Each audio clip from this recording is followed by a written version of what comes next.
estamos passando. Mas vamos evoluir mais em assistir o vídeo, para depois, se tiverem algum comentário, comentarem no canal YouTube, por favor. No meu coração para esses dias é compartilharmos o lugar do deserto na jornada cristã em direção à plenitude de Cristo, que é o nosso supremo chamado. É interessante nós vermos que o Senhor, na sua bondade, na sua soberania, ele colocou um deserto entre o Egito e Canaã. Nós sabemos que a terra de Canaã é uma figura do que Paulo chama em Efésios 3:8 de as insondáveis riquezas de Cristo. Aquela terra era literal, claro, mas também ela era tipológica. Por que que o Senhor decidiu colocar entre o Egito e Canaã um deserto?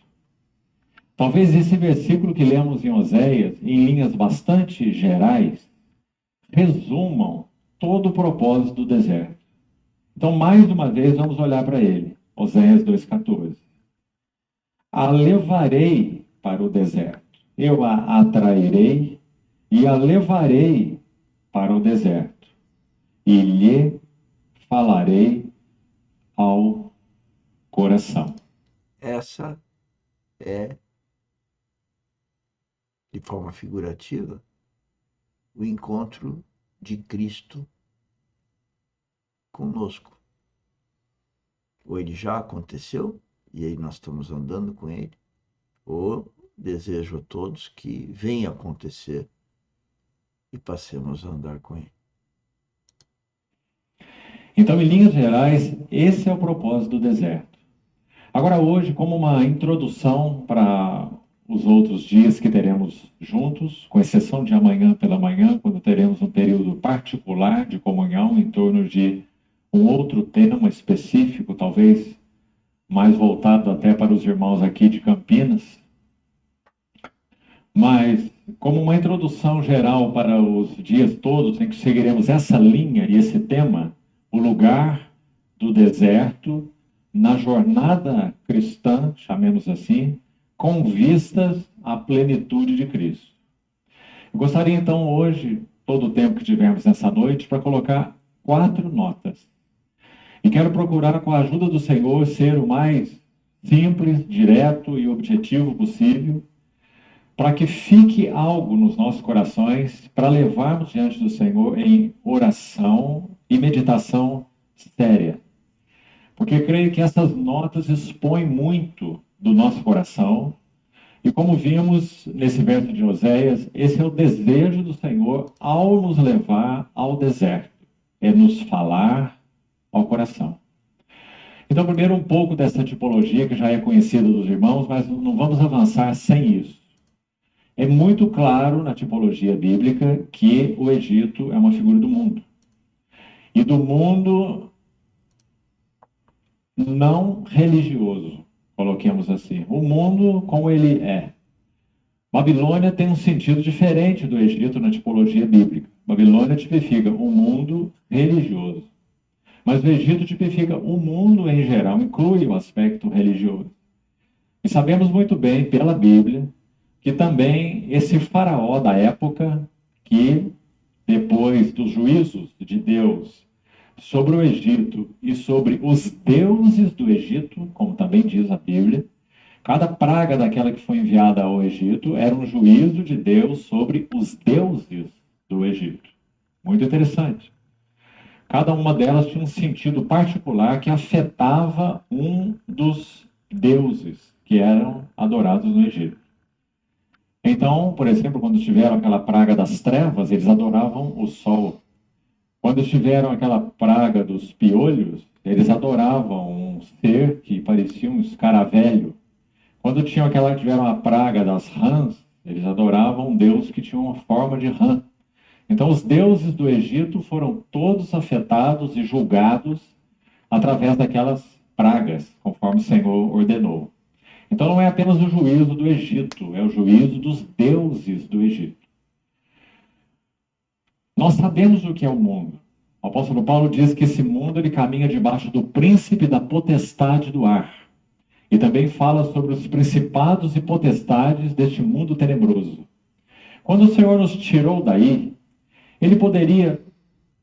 Veja, tirou daí, porque ele está falando para uma plateia, uma assembleia, um grupo de pessoas que nasceram de novo.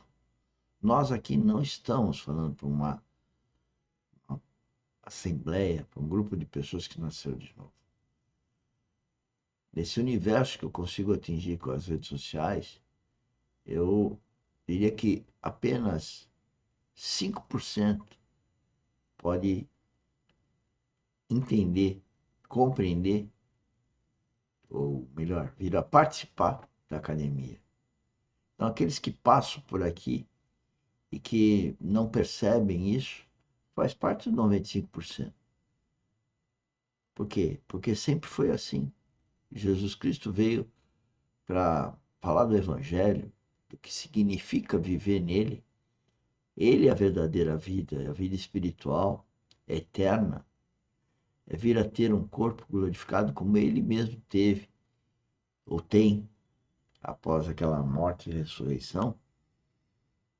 E poucos, muito poucos, 5% desse universo que eu posso atingir pelas redes sociais, posso vir a crer. Ele já está falando com o universo que é esse 5%. Pessoas que, em tese, nasceram de novo e têm o espírito vivificado.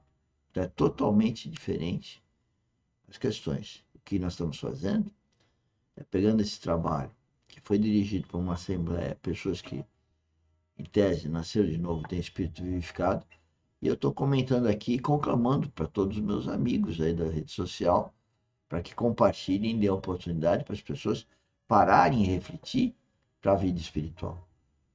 Pois tenho dificuldade dentro dos meus entes mais queridos, com filhos e mulher, e sei que todo mundo que nasceu de novo tem e terá essa dificuldade, como teve o próprio Jesus Cristo com a sua família, e Paulo também. Teoricamente, nos conduziu de uma forma mais rápida e direta para aquela que é a nossa herança, Cristo. Mas, assim como com o povo de Israel, não foi isso que o Senhor fez conosco. Digamos assim, na linguagem espiritual agora, ele coloca entre nós e o nosso Cristo, esse que já é nosso, e nós também somos dele, que já mora em nós, e nós também moramos nele.